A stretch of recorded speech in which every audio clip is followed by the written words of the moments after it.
මට දවසක් ගොඩාක් හිතවත් හමුදාවේ මහත්තයෙක් ඇවිල්ලා බණකට ආරාධනා කළා ගෙදර. ඇවිල්ලා කිව්වා හාමුදුරනේ අපේ ගෙදර බණ ඔබ වහන්සේම කියන්න ඕනේ. මං කිව්වා හා හොඳයි.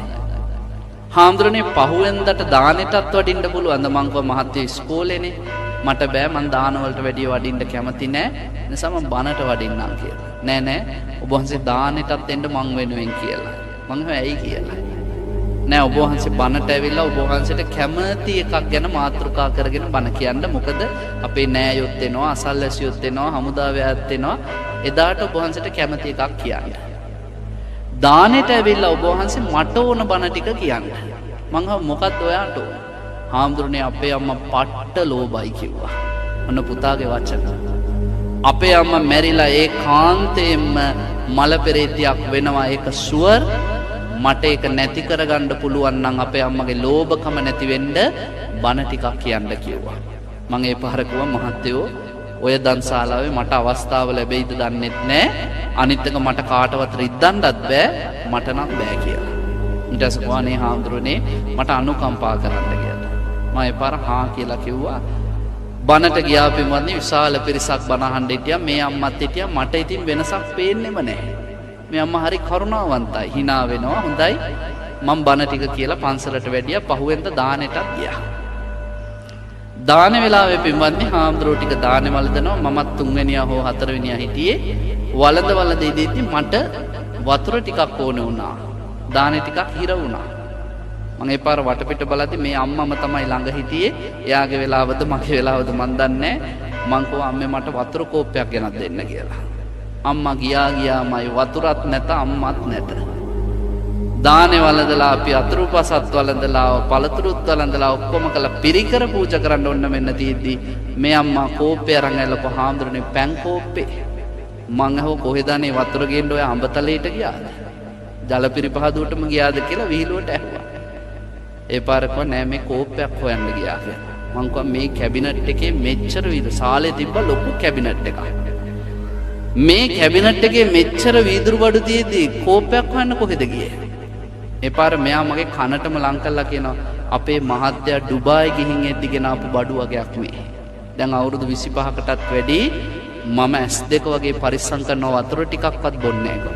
මිනිහා මැරිලා අවුරුදු 17 පින්කම. තාම මැණිකක් රකින්න නාරජින්දක වගේ අර වාජන ටික රකින්නවා.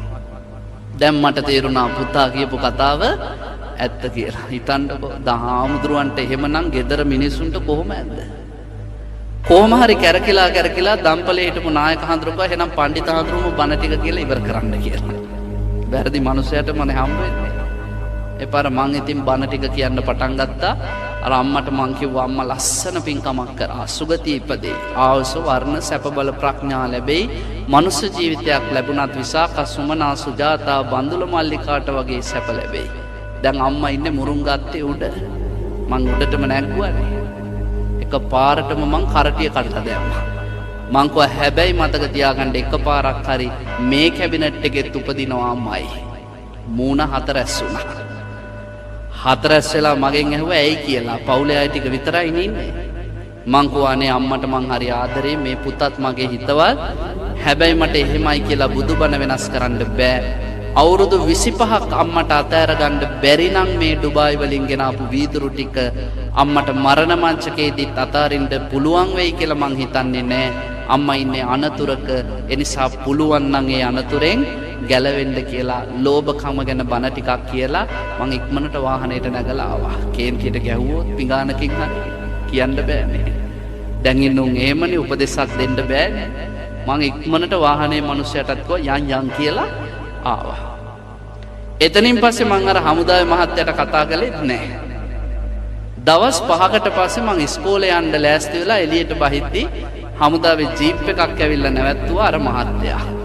මගේ දැන් හිත ඇතුලෙන් ඩිඩ්ඩික් ගන්නවා මොකද දන්නේ ප්‍රශ්නේ කියලා. ආන්දරු ගින්නක් පත්තු කරලා ගියානේ කියලා කියයි කියලා මං හිතන් හිටියේ. හැබැයි මේ මහත්තයා ඇවිල්ලා සපත් දෙක ගලවලා ඇවිල්ලා මගේ කකුල් දෙක අල්ලලා කිව්වා ආන්දරු නම් බුදු වෙනවා කියලා. මං ඇයි කියලා. අනේ හාමුදුරුවනේ ඔබ වහන්සේ දා අපේ අම්මට ප්‍රායෝගිකව ලස්සනට බණ ටිකක් කිව්වා. එදා ඔබ වහන්සේ වැඩියට පස්සේ අපේ අම්මා දවල්ට බත් කෑවේ නැහැ. හවසත් අපි කන්න අඬ ගැහුවා ආවේ නැහැ. කාමරේ දොර වහගෙන හිටියා. පහුවෙන්ද උදේ මං වැඩට යන්න ලෑස්ති වෙද්දී අම්මා ඇවිල්ලා කිව්වා මේ කැබිනට් එක මං පන්සලට පූජා කරනවා කියලා. ඒ පාර මං පුදුම සතුටටපත් වෙලා ඒ වෙලාවෙම වාහනයක් කුලියට ගෙනල්ලා මේ කැබිනට් එකත් පටවගෙන වීදුරු බඩු ටිකක් දාගෙන අම්මත් දාගෙන ගියා. තලවතුගොඩ පන්සලට පූජා කරා අපි. හාමුදුරුවෝ හරි සතුටින් බාරගත්තා. ඉතින් හාමුදුරුවලා දෙමළ පත්තරේ හරි නිකන් දෙනවා නම් ගන්න જાතියක් නේ.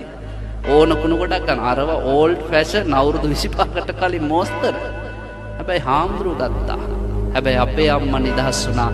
මට ඒකට සතුටුයි කිව්වා. අදටත් ඒ අම්මා හරීම ලස්සනට පින්දහම් කරනවා. ඊ පෙරේදත් මාව හොයාගෙන ආවා.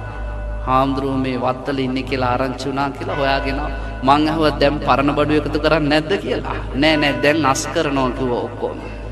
එනිසා අපි යම් දෙයකට ආස නම් පින්වත්නි දුක එතනමයි. බුදුහාමුදුරුවෝ අපිට කිව්වේ ආස දේවල් වැඩි වුණොත් අතහරිදි දුකත් වැඩි. ආස දේවල් අඩු වුණොත් අතහරිදි දුක අඩුයි. විසාකට කිව්වා විසාක උඹ ආස දේවල් 100 නම් දුක් 100යි. ආසය